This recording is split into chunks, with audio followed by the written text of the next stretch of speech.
नमस्कार दोस्तों, मैं निरंजन आप सभी को हिस्ट्री के जीत की इस प्लेटफॉर्म के ऊपर स्वागत करता हूं। आज के क्लास में राष्ट्रकूट वंश के इतिहास को एक ही वीडियो में कवर करेंगे, पर आप सबसे एक रिक्वेस्ट है कि वीडियो को आप लोग एंड तक देखना। और हाँ दोस्तों, जिन्होंने इस चैनल को सब्सक्राइब करके नहीं रखा है, चैनल को सब्सक्राइब करके रख लो ऐसे और महत्वपूर्ण वीडियो प्राप्त करने के लिए। तो चलिए शुरू करते हैं। सबसे पहले हम बात करते हैं राष्ट्रकूट वंश के शासकों के क्रम के विषय में। तो सबसे पहले आता है दंती वर्मा, और इसका शासन करने का जो समय है वो है 650 ईस्वी से 670 ईस्वी के बीच में। इसके बाद इसका अगला उत्तराधिकारी बनता है इंद्रपरीक्षक राज। इसका समय काल है 670 ईस्वी से 690 ईस्वी के बीच में। इसके बाद आता है गोविंद राज। गोविंद राज का समय काल है 690 ईस्वी से 700 ईस्वी के बीच में। और इसके बाद आता है कर्क राज। कर्क राज का समय काल है 700 ईस्वी से 715 ईस्वी के बीच में। इसके बाद जो अगला उत्तराधिकारी बनता है वो है इंद्र। इसका समय काल है 715 ईस्वी से 735 ईस्वी के बीच में। एक चीज़ आप लोग याद रखना, शुरुआती के ये जो 5 राजा है ना, ये बेसिकली सामंत थे चालुक्यों के अधीन। ये स्वतंत्र शासक के रूप में अपने शासन को नहीं चला रहे थे। लेकिन इंद्र के बाद जो अगला उत्तराधिकारी आएगा दंती दुर्ग ने 735 ईस्वी में एक स्वतंत्र राष्ट्रकूट राजवंश का नींव रखा, जिसका प्रशासनिक व्यवस्था पूरी तरीके से स्वतंत्र था। इसलिए राष्ट्रकूट वंश का संस्थापक हम दंती दुर्ग को मानते हैं।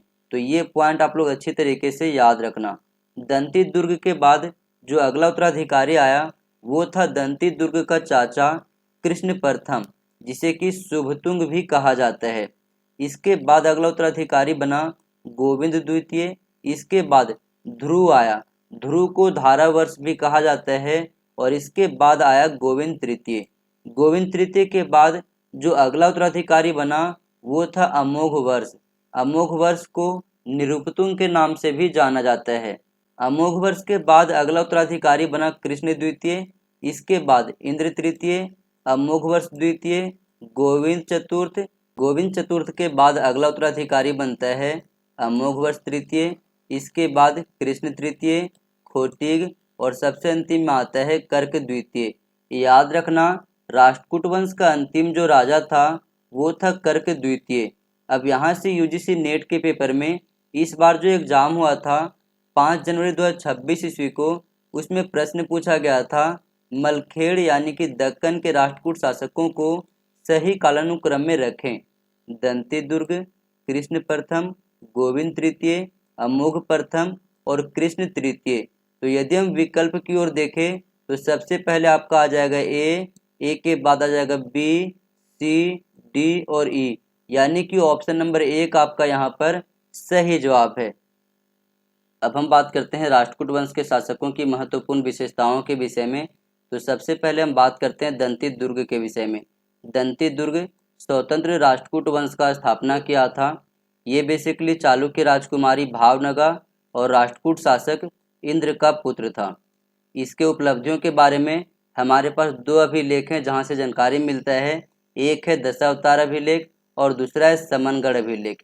सबसे इम्पोर्टेंट बात यह है कि दंती दुर्ग राष्ट्रकूट वंश की स्थापना करने से पहले बादामी के चालुक्य शासक विक्रमादित्य द्वितीय का सामंत था। इसलिए दंती दुर्ग की उपलब्धियों को हमें 2 हिस्सों में बांट करके समझना होगा, पहला सामंत के रूप में और दूसरा स्वतंत्र शासक के रूप में। यदि हम सामंत के रूप में इनकी उपलब्धियों की बात करें तो दंती दुर्ग विक्रमादित्य के सामंत के रूप में गुजरात के चालुक्य राजा जनाश्रय पुलकेशिन के साथ मिलकर के अरबों को पराजित किया था। और इस विजय से खुश होकर के विक्रमादित्य ने इसे पृथ्वी बल्लभ और खंडवा लोक का उपाधि प्रदान किया था। आगे यदि हम बात करें तो चालुक्य युवराज कृतिवर्मा द्वितीय के साथ मिलकर के इन्होंने कांची के पल्लवों को पराजित किया और वापस आते समय कर्नूल में श्रीशैल के शासक को भी पराजित किया था। आगे चलकर विक्रमादित्य के मृत्यु के बाद दंती दुर्ग की जो शक्ति थी उसमें और भी ज़्यादा वृद्धि हुआ। ऐसा इसलिए क्योंकि चालुक्य राजा विक्रमादित्य की मृत्यु के बाद उसके जो उत्तराधिकारी आए वो बेसिकली अयोग्य सिद्ध हुए। और इसी का फायदा उठा करके दंती दुर्ग ने एक स्वतंत्र राष्ट्रकूट राजवंश का नींव रख दिया। अब हम बात करते हैं दंती दुर्ग का एक स्वतंत्र शासक के रूप में क्या उपलब्धि रही है उसके विषय में। तो दंती दुर्ग ने अपना स्वतंत्र विजय अभियान पूरब और पश्चिम दिशा से प्रारंभ किया ताकि चालुक्य सम्राट का कम से कम प्रतिरोध हो सके। सबसे पहले उन्होंने नंदीपुरी के गुर्जर प्रतिहारों और नवसारी के चालुक्यों को पराजित किया और उनके राज्य के ऊपर अधिकार कर लिया। अधिकार करने के बाद वहां पर उन्होंने हिरण्य गर्भदान नामक यज्ञ किया जिसमें प्रतिहार राजाओं को द्वारपाल का काम करना पड़ा।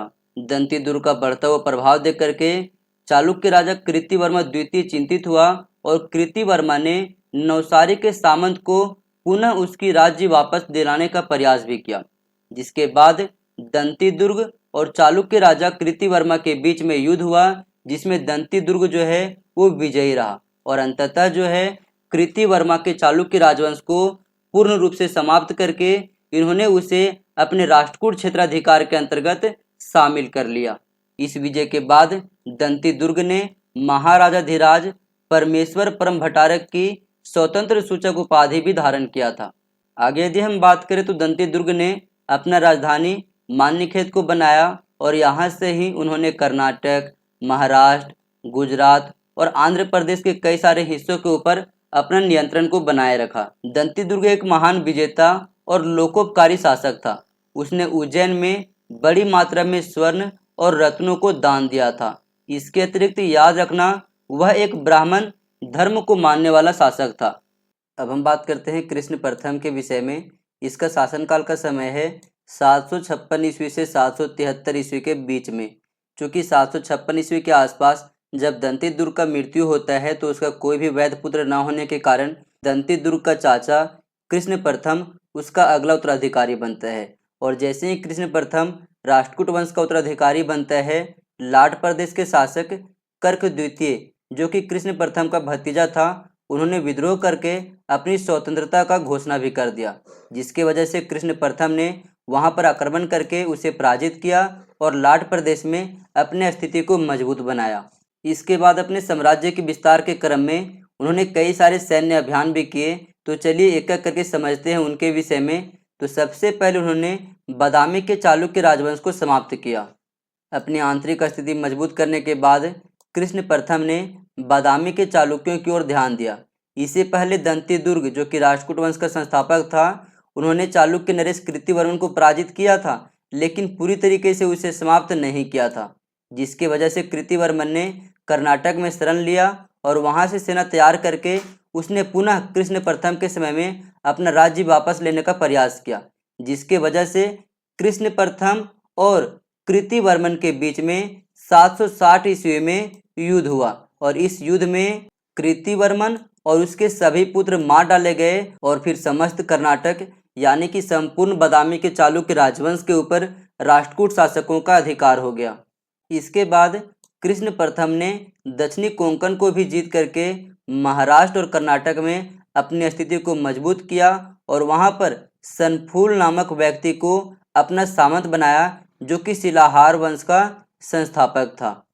ये इम्पोर्टेंट फैक्ट आप लोग याद रखना।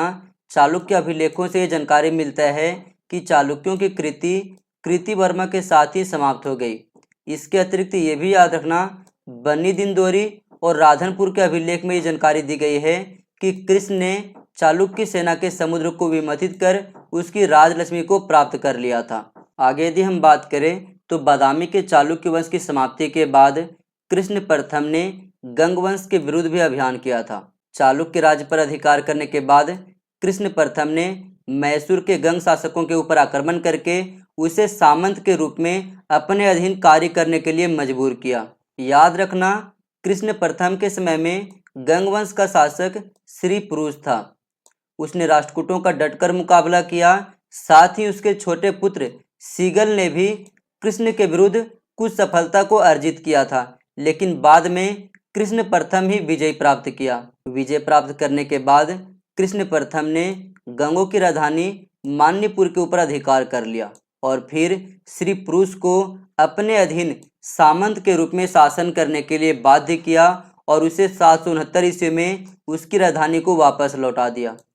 आगे यदि हम बात करें तो कृष्ण प्रथम ने वेंगी के चालुक्य राज्य पर भी अधिकार किया था। कृष्ण प्रथम ने अपने बड़े पुत्र गोविंद को वेंगी के पूर्वी चालुक्यों पर आक्रमण करने के लिए भेजा, जिसके बाद वेंगी के चालुक्य नरेश विष्णुवर्धन चतुर्थ ने बिना लड़े ही उसकी अधीनता को स्वीकार कर लिया। विष्णुवर्धन चतुर्थ ने राष्ट्रकूट युवराज गोविंद को न केवल अपने राज्य का एक बड़ा भाग तथा हर्जाना दिया, अपितु अपनी कन्या सिलभटारिका का विवाह भी गोविंद के छोटे भाई ध्रुव से करवा दिया। इस प्रकार से अगर देखा जाए तो कृष्ण प्रथम एक योग्य शासक व कुशल योद्धा सिद्ध हुआ। अपनी विजयों के द्वारा उसने अपनी स्थिति दक्षिण में सर्वोच्चता का बना लिया था। साथ ही विंध्य पर्वत के दक्षिण की कोई भी शक्ति अब इसका सामना कर सकने में समर्थ नहीं था। कृष्ण प्रथम ने राष्ट्रकूट साम्राज्य को अत्यंत विस्तृत कर दिया और उसके साम्राज्य में संपूर्ण महाराष्ट्र और कर्नाटक, साथ ही साथ आंध्र प्रदेश का एक बड़ा भाग शामिल भी था। इस प्रकार से उसने अपने उत्तराधिकारियों के लिए वह मार्ग प्रशस्त किया जिससे वे उत्तर भारत की राजनीति में भाग ले सके। और यही वजह है कि इसके बाद के जो उत्तराधिकारी बने वो न केवल दक्षिण भारत में अपने साम्राज्य विस्तार के होड़ में लगे, बल्कि उत्तर भारत के राजनीतिक संघर्ष में भी हिस्सा लिए और उत्तर भारत के कई सारे क्षेत्रों को जीत करके अपने राष्ट्रकूट साम्राज्य का विस्तार भी किए। इस इम्पोर्टेंट लाइन को आप लोग याद रखना। विजेता होने के साथ साथ कृष्ण प्रथम एक महान निर्माता भी था। उसने एलोरा के प्रसिद्ध कैलाश मंदिर का निर्माण करवाया था। इसके अतिरिक्त वह एक धर्मनिष्ठ व्यक्ति भी था जिसने ब्राह्मणों को प्रभुत धन दान में दिया था। अब हम बात करते हैं गोविंद द्वितीय के विषय में। इसका शासनकाल का समय है 773 ईस्वी से 780 ईस्वी के बीच में। कृष्ण प्रथम के दो पुत्र थे, एक गोविंद द्वितीय और दूसरा ध्रुव। गोविंद द्वितीय अपने पिता के समय में ही अनेक युद्धों में ख्याति प्राप्त कर चुका था, जिसके वजह से कृष्ण प्रथम के बाद अगला जो राजा बना वो था गोविंद द्वितीय। और इसके बाद जो इसका छोटा भाई ध्रुव था उसको नासिक का राज्यपाल नियुक्त किया गया। लेकिन राजा बनने के बाद गोविंद जो है विलासी हो गया और प्रशासनिक कार्यों के प्रति उदासीनता दिखाने लगा, जिसके बाद उसकी आक्रमणीयता का लाभ उठाते हुए उसके छोटे भाई ध्रुव ने गोविंद के विरुद्ध विद्रोह कर दिया। और इस विद्रोह में जो है ध्रुव सफल हुआ और गोविंद द्वितीय के बाद जो अगला उत्तराधिकारी बना वो था ध्रुव। चलिए अब हम बात करते हैं ध्रुव के विषय में। ध्रुव की गणना प्राचीन इतिहास के महानतम विजेता और एक साम्राज्य निर्माता के रूप में किया जाता है। उसके काल में राष्ट्रकूटों की शक्ति एवं प्रतिष्ठा का चतुर्दिक विस्तार हुआ, यानी कि चारों ओर विस्तार हुआ। यदि हम ध्रुव की उपाधियों की बात करें तो इसका उपाधि है निरुपम, कालीवल्लभ, श्रीवल्लभ और धारावर्ष। ध्रुव जैसे ही शासक बनता है सबसे पहले उन राजाओं को दंड देता है जो गृह युद्ध के दौरान गोविंद द्वितीय को सहयोग कर रहे थे। जैसे कि सबसे पहले उन्होंने गंगावाड़ी पर आक्रमण किया और इस समय यहाँ पर गंग वंश का शासक शिवमार द्वितीय का शासन था। शिवमार द्वितीय यहाँ पर पराजित हुआ और ध्रुव ने उसके संपूर्ण राज्य को राष्ट्रकूट साम्राज्य में मिला लिया और अपने पुत्र स्तंभ को वहां का शासक नियुक्त किया। इस विजय के बाद राष्ट्रकूट राज्य की जो दक्षिणी सीमा थी वो कावेरी नदी तक जा पहुंचा था। इसके बाद उन्होंने कांची के पल्लव राज्य पर आक्रमण किया। इस समय पल्लव वंश का शासक दंतिवर्मा था। ये पराजय हुआ और पराजय के बाद इन्होंने राष्ट्रकूट शासक ध्रुव को हाथियों का उपहार दिया था। ये इंपॉर्टेंट फैक्ट आप लोग याद रखना। राधनपुर लेख में ध्रुव के बारे में कहा गया है कि एक ओर वास्तविक समुद्र तथा दूसरी ओर सेनाओं के समुद्र के बीच घिर कर पल्लव नरेश भयभीत हो गए तथा उसने अपनी सेना के बहुत से हाथियों को ध्रुव को समर्पित कर दिया। आगे यदि हम बात करें तो कांची के पल्लव के ऊपर अधिकार करने के बाद ध्रुव ने वेंगी के चालुक्य राजवंश के ऊपर भी आक्रमण किया। चालुक्य नरेश विष्णुवर्धन चतुर्थ ने चूंकि उसके भाई गोविंद का सहायता किया था, जिसके वजह से ध्रुव ने उसके ऊपर आक्रमण करके उसे पराजित किया और त्रिकलिंग के ऊपर अधिकार कर लिया। इन विजयों के परिणाम स्वरूप ध्रुव संपूर्ण दक्षिण भारत का एक छत्र शासक बन गया था। अब हम बात करते हैं ध्रुव के उत्तरी अभियान के विषय में। तो दक्षिणी भारत में अपनी स्थिति को सुदृढ़ कर लेने के बाद ध्रुव ने उत्तर भारत की ओर अपना ध्यान देना शुरू कर दिया और इस समय उत्तर भारत में प्रतिहार शासक वत्सराज मालवा और राजपूताना में शासन कर रहा था वहीं बंगाल में पाल शासक धर्मपाल का शासन था। इसके अतिरिक्त कन्नौज में इंद्रायुध नाम का एक शासक जो कि निर्बल कमजोर शासक था वो शासन कर रहा था। और सबसे बड़ी बात यह है कि इंद्रायुध को पराजित करके कन्नौज के ऊपर अधिकार करने के लिए पाल शासक धर्मपाल और प्रतिहार शासक वत्सराज आपस में झगड़ रहे थे। वो चाहते थे कि कन्नौज के ऊपर अधिकार करके हम उसे अपने साम्राज्य के अधीन करें। लेकिन इसी बीच क्या होता है कि दक्षिण भारत से राष्ट्रकूट शासक ध्रुव आकर के इसमें इंटरफेयर करता है और अंततः राष्ट्रकूट शासक ध्रुव का विजय होता है और इसी को कहा जाता है त्रिपक्षीय युद्ध। तो चलिए थोड़ी सी हम त्रिपक्षीय युद्ध के बारे में समझ लेते हैं। गुर्जर प्रतिहार राजा वत्सराज ने कन्नौज पर आक्रमण करके वहां के राजा इंद्रायुध को पराजित किया और उसे अपनी अधीनता में रहने के लिए अधिकार दे दिया, जिसके बाद धर्मपाल इसे सहन नहीं कर सका और उसने कन्नौज की गद्दी इंद्रायुध के भाई या फिर कहे तो इंद्रायुध के संबंधी चक्रायुध को दिलाने के उद्देश्य से वत्सराज के विरुद्ध प्रस्थान किया और दोनों के बीच में युद्ध हुए जिसमें धर्मपाल जो है पराजित हो गया। इस पराजय यानी कि हार के बाद धर्मपाल युद्ध क्षेत्र में अपने 2 श्वेत छत्रों को छोड़ करके भाग गया और वत्सराज ने उन दोनों श्वेत छत्रों के ऊपर अधिकार कर लिया। लेकिन बाद में क्या होता है कि धर्मपाल पुनः अपनी शक्ति को जुटा करके वत्सराज के विरुद्ध युद्ध करने का निश्चय करता है और इसी बीच 786 ईस्वी में ध्रुव ने उत्तर भारत की राजनीति में हस्तक्षेप करना शुरू कर दिया। ध्रुव ने नर्मदा नदी के तट पर अपने पुत्र गोविंद तृतीय और इंद्र के नेतृत्व में सेनाओं को एकत्रित किया और विंध्य पर्वत को पार करके उसने मालवा के प्रतिहार राजा वत्सराज को बुरी तरीके से पराजित किया। इस पराजय के बाद वत्सराज ने जान अपना बचाते हुए राजपुताना के रेगिस्तान की ओर भाग गया था। राधनपुर अभिलेख से इस विजय की सूचना मिलती है जिसमें कहा गया है कि ध्रुव ने वत्सराज के यश के साथ साथ उन दोनों राजछत्रों को भी छीन लिया जिन्हें उसने गौड़ नरेश धर्मपाल से प्राप्त किया था। आगे यदि हम बात करें तो इस विजय के बाद राष्ट्रकूट शासक ध्रुव ने गंगा यमुना के दोआब क्षेत्र में ही बंगाल के पाल शासक धर्मपाल को भी पराजित किया था। इस विजय की पुष्टि अमोघ वर्ष के संजान तम्रपत्र लेख से मिलता है जिसके अनुसार ध्रुव ने गंगा यमुना के बीच भागते हुए गौड़ राज लक्ष्मी के लीलर विंदो तथा श्वेत छत्रों को छीन लिया था। एक चीज आप लोग याद रखना, राष्ट्रकूट शासक ध्रुव का उद्देश्य कन्नौज पर अधिकार करना या फिर उत्तर भारत में अपनी शक्ति का विस्तार करना नहीं था, जिसके वजह से उन्होंने उत्तर के राजाओं को अपनी शक्ति की अनुभूति करा करके उत्तरी भारत के मैदानों में अपनी विजय की झंडा फहरा करके अतुल संपत्ति के साथ अपना राजधानी वापस लौटाया। अब हम बात करते हैं गोविंद तृतीय के विषय में। तो ध्रुव के 4 पुत्र थे, कर्क, स्तंभ, गोविंद तृतीय और इंद्र। इनमें से कर्क अपने पिता के जीवन काल में ही मर गया था।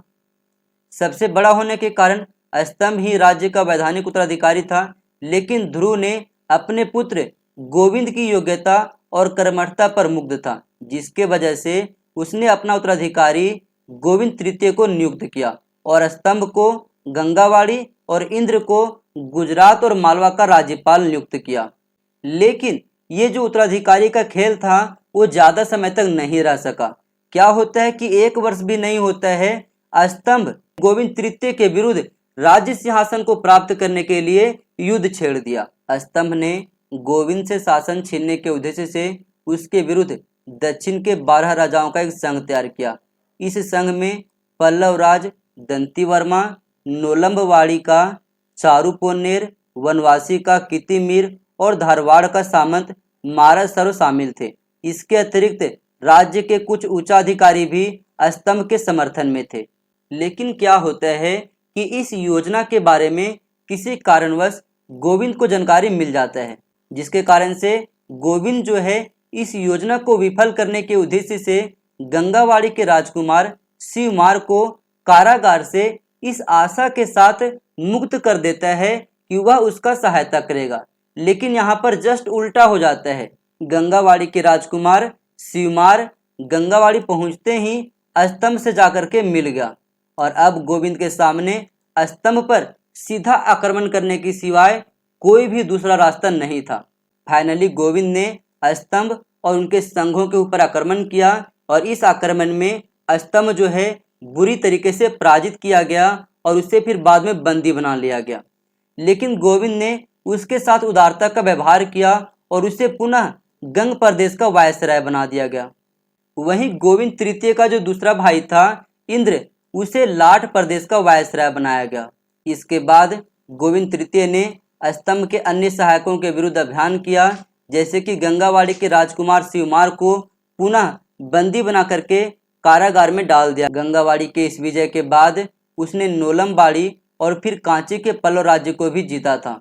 पल्लव राज्य पर आक्रमण कर उसने दंतीवर्मा को पराजित किया और इस प्रकार से गोविंद जो है संपूर्ण दक्षिण भारत का सार्वभौम सम्राट बन गया था। दक्षिण भारत में अपनी स्थिति सुदृढ़ कर लेने के बाद अपने पिता के समान गोविंद तृतीय भी उत्तर भारत के अभियान पर निकल पड़ा। इसके लिए ये इम्पोर्टेंट लाइन को आप लोग याद रखना। कुछ विद्वानों का मानना है कि अपनी पराजय का बदला लेने के लिए धर्मपाल ने गोविंद तृतीय से सहायता मांगा था, जिसके कारण से गोविंद तृतीय उत्तर की ओर उन्मुख हुआ और उसने बड़ी सावधानी से अपनी उत्तरी विजय की योजना को कार्यान्वित किया। गोविंद तृतीय ने अपने छोटे भाई इंद्र को राष्ट्रकूट राजवंश का सारा कार्यभार देने के बाद स्वयं नागभट्ट के ऊपर आक्रमण करने के लिए भोपाल झांसी मार्ग से होते हुए कन्नौज की ओर प्रस्थान किया। इसके बाद प्रतिहारों की सेनाओं और राष्ट्रकूटों के सेनाओं के बीच में संभवतः बुंदेलखंड के किसी क्षेत्र में संघर्ष हुआ और इसमें प्रतिहार राजा नागभट्ट बुरी तरीके से पराजित हुआ, जिसके बाद उसने युद्ध भूमि में से भाग करके राजपूताना में आश्रय ग्रहण किया। ये फैक्ट आप लोग याद रखना। संजन और राधनपुर ताम्रपत्र लेख गोविंद की सफलता का उल्लेख करते हैं, जिसके अनुसार से जिस प्रकार शरद ऋतु के आते ही आकाश से बादल गायब हो जाते हैं, उसी प्रकार गोविंद के आते ही गुर्जर सम्राट ना जाने कहाँ गायब हो गया। वह इतना अधिक भयाक्रांत था कि स्वप्न में भी यदि किसी युद्ध का दृश्य देखता था तो डर के मारे कांपने लगता था। आगे यदि हम बात करें तो प्रतिहार राजा नागभट्ट को पराजित करने के बाद गोविंद तृतीय ने पाल शासक धर्मपाल और कन्नौज के राजा चक्रायुध को भी पराजित करने का निर्णय लिया, लेकिन उन्होंने पहले ही इसके सम्मुख हथियार अपना डाल दिए थे, यानी कि आत्मसमर्पण कर दिए थे। इस प्रकार से अगर देखा जाए तो ये दूसरी बार था जब राष्ट्रकूट सेनाओं ने उत्तरी भारत के मैदानों के ऊपर सफलता प्राप्त किया था। आगे यदि हम बात करें तो नागभट्ट को पराजित करने और चक्रायुध और धर्मपाल से आत्मसमर्पण करवाने के बाद गोविंद तृतीय अपने गृह राज्य वापस लौट गया, जिसके कारण से उत्तरी अभियान से प्रतिहारों को या फिर पालों को कोई भी क्षेत्रीय हानि नहीं हुआ था। वापस लौटते समय गोविंद तृतीय ने नर्मदा नदी के समीप श्री भवन यानी कि भड़ौच नामक स्थान पर रुका और श्री भवन के राजा सर्व ने उसे बहुमूल्य उपहार भी दिए। ये फैक्ट आप लोग याद रखना। राष्ट्रकूट राजकवियों ने गोविंद की सफलता का गुणगान करते हुए लिखा है कि दक्कन की रणभेरियों ने हिमालय की गुफाओं को गुंजायमान कर दिया। वहीं संजान ताम्रपत्र में कहा गया है कि गोविंद के वाहनों ने गंगा यमुना के पवित्र जल में स्नान किया। इसके अतिरिक्त याद रखना, गोविंद तृतीय के उत्तर भारतीय अभियान का उद्देश्य अपना साम्राज्य विस्तार करना नहीं था, अपितु अपना यश विस्तार करना था, अपने शक्ति को दिखाना था। अब हम पुनः बात करते हैं गोविंद तृतीय के दक्षिणी विजय के विषय में। तो जब वह उत्तरी अभियान में था उस समय उसकी अनुपस्थिति का लाभ उठा करके द्रविड़ शासकों ने उसके विरुद्ध एक संघ तैयार कर लिया। इस संघ में पल्लव, पांड्य, चोल, केरल और पश्चिमी गंग शासक शामिल थे। ये सम्मिलित संघ ने जब गोविंद तृतीय वापस दक्षिण भारत लौटा तो गोविंद तृतीय के ऊपर आक्रमण किया और तुंगभद्रा नदी के तट पर गोविंद ने इन सभी राजाओं को सम्मिलित रूप से पराजित कर दिया। गंगवंश का राजा इस युद्ध में मार डाला गया और पल्लवों और पांड्यों की पताका जो थी उसको गोविंद ने छीन लिया था और इस प्रकार से इन सभी शासकों ने पुनः उसकी अधीनता को स्वीकार करने के लिए मजबूर हो गए। ये लाइन आप लोग याद रखना। संजान ताम्रपत्र लेख के अनुसार गोविंद की शक्ति से भयभीत होकर के लंका के शासक ने उसकी अधीनता को स्वीकार करते हुए उसके दरबार में अपना दूत मंडल को भेजा था। आगे यदि हम बात करें तो गोविंद तृतीय ने वेंगी के राजनीति में भी हस्तक्षेप कर वहां अपना प्रभुत्व पुनः स्थापित किया था। विष्णुवर्धन के समय तक वेंगी के चालुक्यों और राष्ट्रकूटों के संबंध सौहार्दपूर्ण बने रहे, लेकिन विष्णुवर्धन के बाद 799 ईस्वी में विजयादित्य जब राजा बना तो उसने गोविंद के प्रभुसत्ता को चुनौती दिया, जिसके बाद विजयादित्य के भाई भीम ने इसका विरोध किया और गोविंद तृतीय को इसकी जानकारी देकर के गोविंद से सहायता मांगा, जिसके बाद गोविंद ने वेंगी के ऊपर आक्रमण करके विजयादित्य को पराजित किया और भीम जो है उसका अत्यंत विनम्र सामंत के रूप में शासन करना शुरू कर दिया। इस प्रकार से अगर देखा जाए तो गोविंद ने उत्तर में हिमालय से लेकर के दक्षिण में कन्याकुमारी तक और पश्चिम में अरब सागर से लेकर के पूरब में बंगाल की खाड़ी तक के विस्तृत भूभाग के ऊपर अपना विजय का झंडा फहराया था। अब हम बात करते हैं अमोघ वर्ष के विषय में। तो गोविंद तृतीय के बाद उसका पुत्र अमोघ वर्ष 814 ईस्वी में गद्दी पर बैठा। उस समय वो कम उम्र का था, यानी कि अवयस्क था, जिसके कारण से गुजरात के वायसराय कर्क ने उसके संरक्षक के रूप में कार्य करना प्रारंभ किया। अब चूंकि अमोघ वर्ष कम उम्र का था, जिसके कारण से उसके विरोधी शक्तियों ने धीरे धीरे सर उठाना शुरू कर दिया। लगभग 817 ईस्वी के आसपास उन्होंने भीषण विद्रोह किया, जिसका नेतृत्व वेंगी के चालुक्य शासक विजयादित्य द्वितीय कर रहे थे। विद्रोह को देख करके अमोघ वर्ष बहुत ज्यादा घबरा गया था और वह युद्ध भूमि से भागने का निर्णय लिया, लेकिन कर्क ने उसकी स्थिति को संभाला और लगभग 821 ईस्वी तक विद्रोहियों को दबा दिया गया और फिर पुनः अमोघ वर्ष की स्थिति सुदृढ़ अवस्था में आ गई थी। इसके बाद धीरे धीरे अमोघ वर्ष ने राज्य में शांति और व्यवस्था को कायम किया और जब वह वयस्क हुआ तो फिर 830 ईस्वी में पूरी शक्ति के साथ वेंगी के चालुक्य शासक विजयादित्य के ऊपर आक्रमण किया और बुरी तरीके से इसे पराजित किया। आगे यदि हम बात करें तो अमोघ वर्ष को गुजरात के राष्ट्रकूटों के विद्रोह का भी सामना करना पड़ा था। लाट, जो कि दक्षिणी गुजरात का हिस्सा था, वहां का वायसराय कर्क अमोघ वर्ष का संरक्षक था। उसके समय तक लाट प्रदेश के राष्ट्रकूट अमोघ वर्ष के प्रति निष्ठावान बने रहे, लेकिन उसके पुत्र ध्रुव प्रथम के समय में उन्होंने अमोघ वर्ष की प्रभुसत्ता को चुनौती दे दिया। इस कारण से दोनों परिवारों का संघर्ष लगभग 25 वर्षों तक चलता रहा, जिसके बाद ध्रुव प्रथम पराजित हुआ और उसे मार डाला गया और फिर इसके बाद उसका अगला उत्तराधिकारी अकाल वर्ष बना। अकाल वर्ष ने भी राष्ट्रकूट शासक अमोघ वर्ष के विरुद्ध विद्रोह किया और शुरुआती दौर में उसे सफलता भी मिली, लेकिन बाद के दिनों में अमोघ वर्ष के सेनापति बंके ने उसे पराजित कर दिया और पराजय के बाद उसे मार दिया गया। अकाल वर्ष की मृत्यु के बाद लाट प्रदेश का अगला उत्तराधिकारी ध्रुव द्वितीय बना और उसके राज्य पर उत्तर की ओर से प्रतिहार नरेश मिहिर भोज ने आक्रमण करने का योजना बनाया, जिसके बाद ध्रुव द्वितीय ने अमोघ वर्ष से संधि कर लिया और इस संधि के बाद लाट प्रदेश और राष्ट्रकूट शासकों के बीच में एक संधि मित्रता वाली स्थापित हो गई। इसके अतिरिक्त याद रखना, अमोघ वर्ष ने 64 वर्षों तक राष्ट्रकूट शासन को अपने हाथों से चलाया था। अमोघ वर्ष में अपने पिता के जैसी सैनिक क्षमता तो नहीं था, लेकिन वह शांत प्रकृति का मनुष्य था, जिसकी युद्ध की अपेक्षा धर्म और कला में अधिक अभिरुचि थी। उसने मान्यखेड़, जो कि हैदराबाद के समीप मलखेद के नाम से प्रसिद्ध है, वहां पर एक नया नगर बसाया और वहां पर उसने अपना राजधानी को ले गया था। इसके अतिरिक्त याद रखना, अमोघ वर्ष विद्या और कला का उदार संरक्षक था।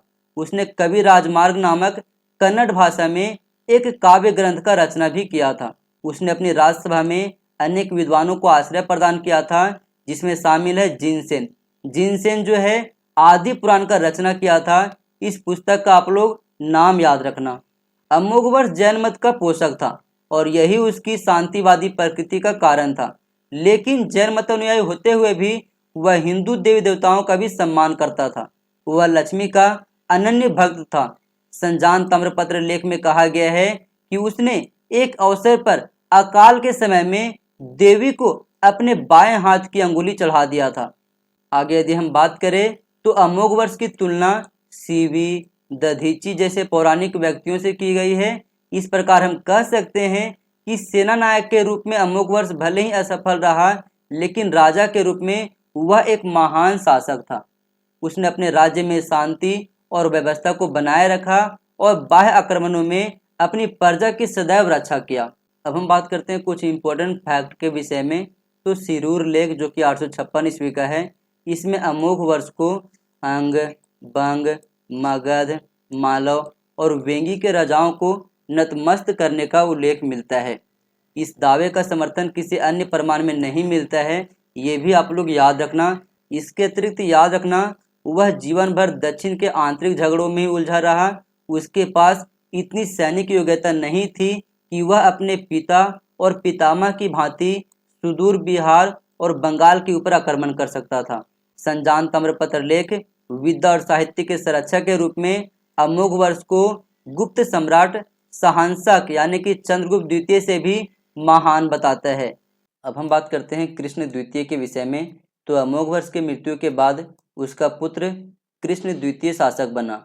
अब जैसे ही कृष्ण द्वितीय शासक बना, प्रतिहार शासक मिहिर भोज ने उसके राज्य के ऊपर आक्रमण कर दिया और संभवतः नर्मदा नदी के किनारे दोनों की सेनाएं टकराई, जिसमें कृष्ण द्वितीय पराजय हुआ और प्रतिहारों का विजय हुआ। अब जब कृष्ण द्वितीय पराजित हुआ तो फिर पुनः उन्होंने अपनी शक्ति को मजबूत किया और दोबारा प्रतिहारों के सेनाओं के ऊपर आक्रमण किया।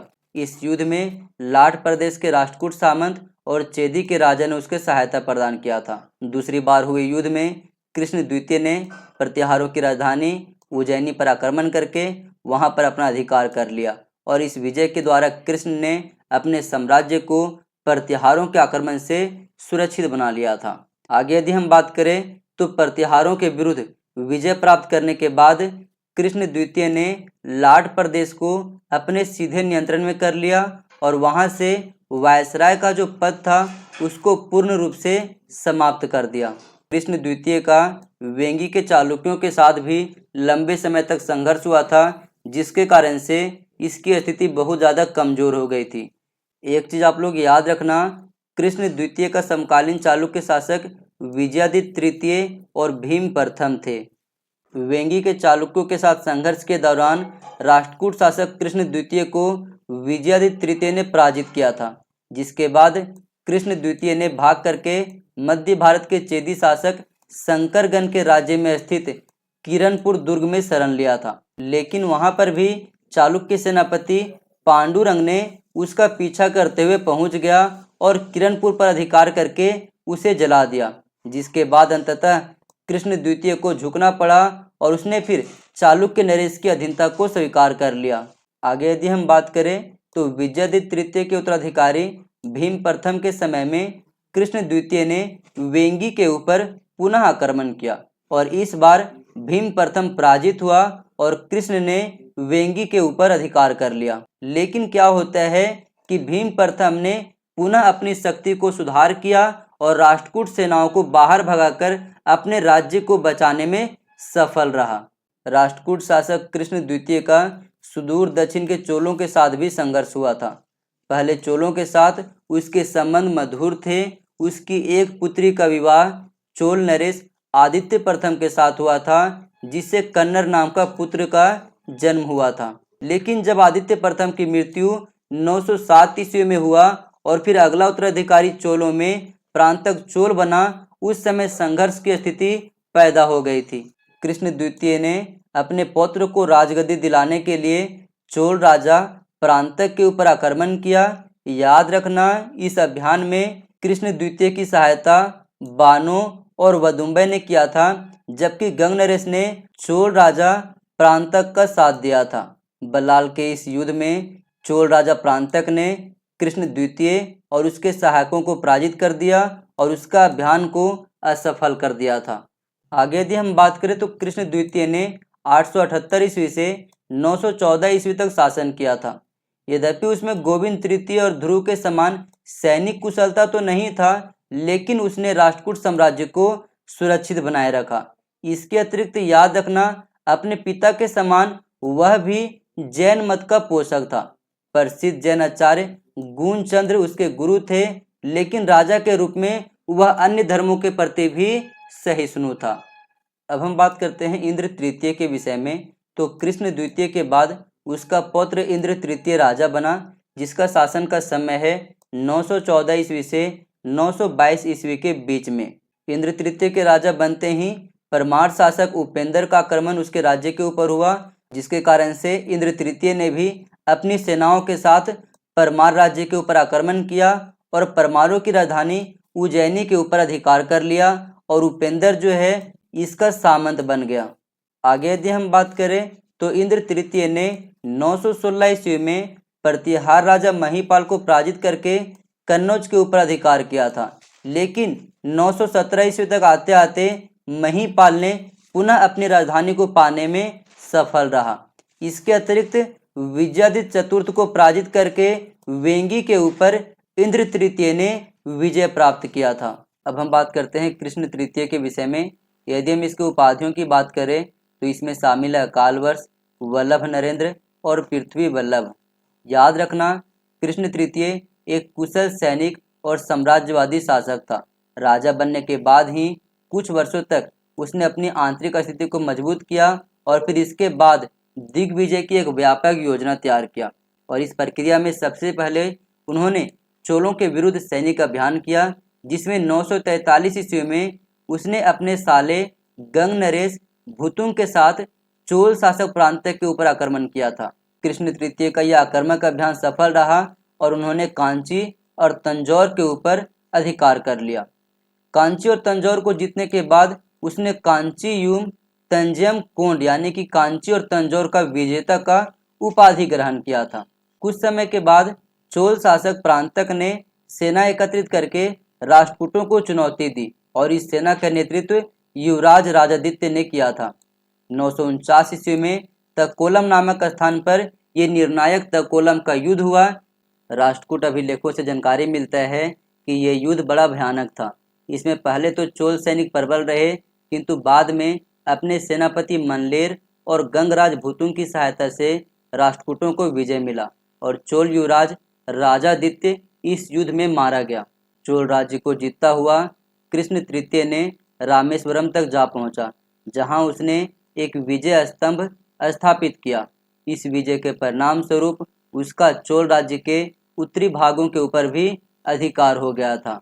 आगे यदि हम बात करें तो करहाद अभिलेख से जानकारी मिलता है कि कृष्ण तृतीय ने चोलों के अतिरिक्त पांड्य, केरल और लंका के शासकों को भी पराजित किया था। इस समय उत्तर भारत के बुंदेलखंड के चंदेल शासक प्रबल हो उठे थे तथा उन्होंने कालंजर और चित्रकूट के दुर्गों के ऊपर, जिसे अमोघ वर्ष के समय में राष्ट्रकूटों ने अधिकार किया था, अपने अधिकार में ले लिया।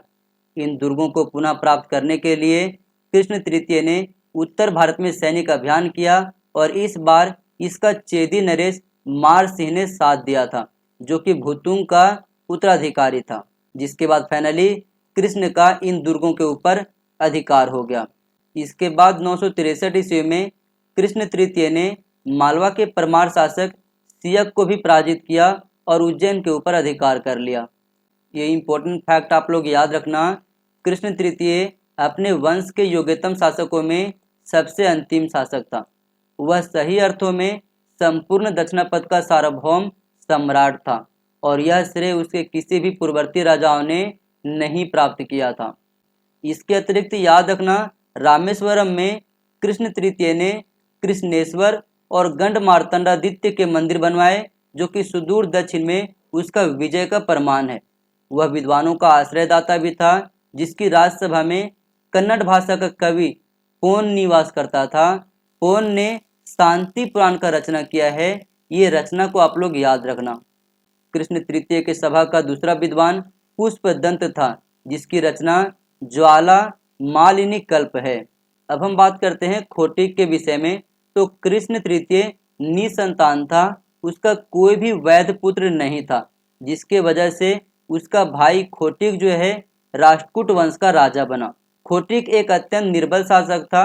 इसके शासनकाल में 972 ईस्वी में मालवा के परमार नरेश सियक ने राष्ट्रकूट राज्य के ऊपर आक्रमण कर दिया और उसकी सेनाओं ने राष्ट्रकूटों की राजधानी मान्यखेट के ऊपर अधिकार कर लिया और बहुत ज़्यादा यहाँ पर लूटपाट किया। मालवा के परमार शासक सियक के द्वारा राष्ट्रकूटों की राजधानी मान्यखेत के ऊपर अधिकार कर लेने के पश्चाताप में अंततः खोटिक का मृत्यु हो गया। अब हम बात करते हैं कर्क द्वितीय के विषय में। तो खोटिक के बाद उसका उत्तराधिकारी उसका भतीजा कर्क द्वितीय बना। वह भी एक अयोग्य और निर्बल शासक था। वह मात्र 2 वर्षों तक शासन किया और इसके समय में ही सामंतों ने विद्रोह कर दिया, जिसे दबाने में कर्क द्वितीय असमर्थ रहा। तरदवाड़ी, जो कि बीजापुर जिले के अंतर्गत आता है, वहां के सामंत तैलब द्वितीय ने इसके ऊपर आक्रमण करके इसे पद से ही हटा दिया था और सिंहासन के ऊपर अधिकार कर लिया। और फिर 975 ईस्वी के आसपास तैलब द्वितीय ने कर्क द्वितीय के अन्य सामंतों और सहयोगियों को पूरी तरीके से समाप्त करके दक्षिणापथ का एक छत्र शासक बन गया। और फिर उसने एक नया वंश का स्थापना किया जिसका नाम था कल्याणी का पश्चिमी चालुक्य वंश। राष्ट्रकूटों के विषय में ये इंपॉर्टेंट फैक्ट आप लोग याद रखना। राष्ट्रकूट शासक जैन धर्म के दिगंबर संप्रदाय के संरक्षक थे। उन्होंने केवल संस्कृत विद्वान को बढ़ावा दिया और उन्हें बृहद अनुदान भी दिया। इसके अतिरिक्त राष्ट्रकूटों द्वारा निर्मित अधिकांश स्थल महाराष्ट्र में एलोरा और एलिफेंटा जैसी बौद्ध गुफाएं हैं। ये टेबल भी आप लोग याद रखना, त्रिपक्षीय संघर्ष के विकास क्रम में है ये। यहाँ से प्रश्न बनता है, यदि हम त्रिपक्षीय संघर्ष के प्रथम चरण की बात करें तो गुर्जर प्रतिहारों की ओर से वत्सराज था, तो पाल शासकों की ओर से धर्मपाल और राष्ट्रकूटों की ओर से ध्रुव। त्रिपक्षीय संघर्ष के द्वितीय चरण में गुर्जर प्रतिहारों की ओर से नागभट्ट द्वितीय शामिल था, पाल शासक की ओर से धर्मपाल था और राष्ट्रकूटों की ओर से गोविंद तृतीय शामिल था। तृतीय चरण में गुर्जर प्रतिहार राजाओं की ओर से रामभद्र और मिहिर भोज शामिल था, वहीं पाल शासकों की ओर से देवपाल और राष्ट्रकूट राजाओं की ओर से अमोघवर्ष शामिल था। त्रिपक्षीय संघर्ष के चतुर्थ चरण में गुर्जर प्रतिहारों की ओर से मिहिर भोज था, पाल राजाओं की ओर से विग्रहपाल और नारायण पाल और राष्ट्रकूट राजाओं की ओर से कृष्ण द्वितीय शामिल था। त्रिपक्षीय संघर्ष के अंतिम चरण यानी कि पांचवें चरण में गुर्जर प्रतिहारों की ओर से महीपाल, पाल शासकों की ओर से महीपाल और नयपाल और राष्ट्रकूट राजाओं की ओर से इंद्र तृतीय शामिल था। अब हम बात करते हैं राष्ट्रकूट राजवंश के प्रशासनिक व्यवस्था के विषय में। तो संपूर्ण राज्य क्षेत्र को 20 से 25 राष्ट्र में बांटा गया था और ये राष्ट्र को मंडल भी कहा जाता था। याद रखना, राष्ट्र का जो प्रधान अधिकारी था उसे राष्ट्रपति कहा गया है। राष्ट्रपति नागरिक और सैनिक दोनों प्रकार के शासन का प्रबंधन करता था। इसके अतिरिक्त उसके अधीन सेना भी होता था। वह सामंतों और पदाधिकारियों के ऊपर नियंत्रण रखता था और किसी भी प्रकार की विद्रोह की स्थिति में तुरंत उसे दबाता था। राष्ट्रपति स्वयं भी सैनिक अधिकारी होता था और उसका पद गुप्त प्रशासन के ऊपरीक नामक पदाधिकारी के समान होता था। राष्ट्रपति को वित्त संबंधी अधिकार भी मिले हुए थे और भू राजस्व संग्रह करने के लिए वही उत्तरदायी होता था, लेकिन उसे सम्राट की अनुमति प्राप्त किए बिना भूमि कर माफ करना या फिर किसी विषय के पदाधिकारियों की नियुक्ति करने का अधिकार नहीं था।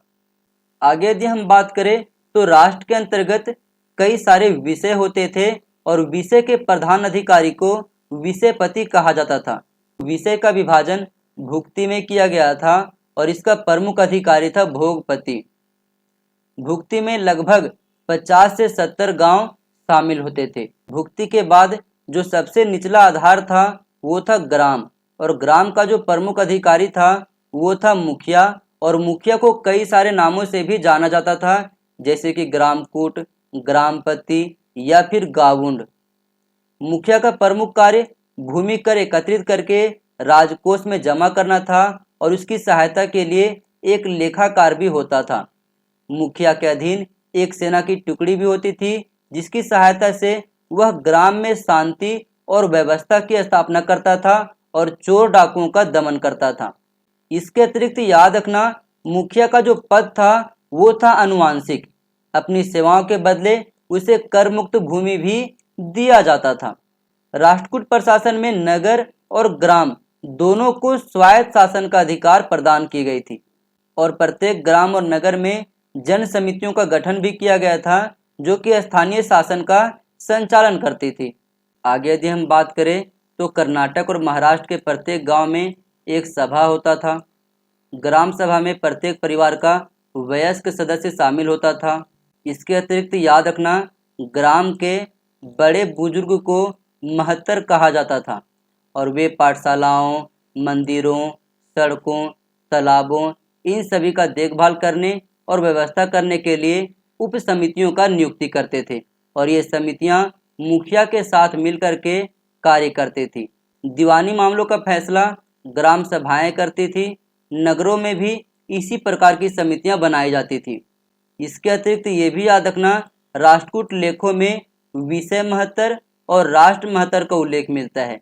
इससे सूचित होता है कि जिलों और प्रांतों के मुख्यालयों पर जनता का प्रतिनिधित्व करने वाली सभाएं होती थी। अब हम बात करते हैं राष्ट्रकूटों की कर प्रणाली के विषय में। तो राज्य का आय का प्रमुख साधन भूमि कर था, जिसे उद्रंग या फिर भोग कर कहा जाता था और ये उपज का चौथा भाग था और प्रायः अनाज के रूप में लिया जाता था। जो भूमि अनुदान में दी जाती थी वो सभी करों से मुक्त होती थी। इसके अतिरिक्त याद रखना, यदि अकाल यानी कि दुर्भिक्ष पड़ जाती थी तो ऐसी विपत्तियों में कर को माफ कर दिया जाता था या फिर कर की जो मात्रा था उसको कम कर दिया जाता था। भूमि कर के अतिरिक्त खानों, वनों, क्रय विक्रय की वस्तुओं और चुंगी आदि के द्वारा भी प्रभुत्व आय हुआ करता था। सामंत भी समय समय पर सम्राट को कर और उपहार आदि दिया करते थे। इसके अतिरिक्त याद रखना, विषयपति और भोगपति देश ग्रामकूट नामक वंशानुगत राजस्व अधिकारियों के सहयोग से राजस्व विभाग का प्रशासन को चलाते थे और इन अधिकारियों को कर मुक्त भूमि दिए जाते थे। ये इंपॉर्टेंट फैक्ट आप लोग याद रखना, राजपद अनुवांशिक होता था। राजा का बड़ा पुत्र यानी कि युवराज ही प्रायः सम्राट के मृत्यु के बाद राज्य का उत्तराधिकारी बनता था, लेकिन कभी कभी दूसरे योग्य व्यक्ति को भी शासक बना दिया जाता था। एग्जाम्पल अगर देखें तो गोविंद तृतीय, छोटे पुत्र प्रांतों में राज्यपाल बनाए जाते थे। इसके अतिरिक्त राष्ट्रकूट शासक अपनी राजधानी में रहता था, जहां उसकी राज्यसभा और केंद्रीय प्रशासन के कर्मचारी रहते थे। सामंत, राजदूत, मंत्री, सैनिक और असैनिक अधिकारी के अतिरिक्त कवि, वैद्य, ज्योतिषी आदि नियमित रूप से राज्यसभा में उपस्थित होते थे। अब हम बात करते हैं राष्ट्रकूटों के समय के कला एवं स्थापत्य के विषय में। तो सबसे पहले हम बात करते हैं एलोरा के विषय में। महाराष्ट्र प्रांत के औरंगाबाद में स्थित एलोरा नामक पहाड़ी पर 18 ब्राह्मण यानी कि शैव मंदिर और 4 जैन मंदिरों का निर्माण करवाया गया। एलोरा के मंदिरों में कैलाश मंदिर अपने आश्चर्यजनक शैली के लिए बहुत ज़्यादा प्रसिद्ध है। इसका निर्माण करवाया गया था राष्ट्रकूट शासक कृष्ण प्रथम के द्वारा। याद रखना, कैलाश मंदिर एक ही पाषाण को काट करके यानी कि एक ही पत्थर को काट करके बनाया गया है।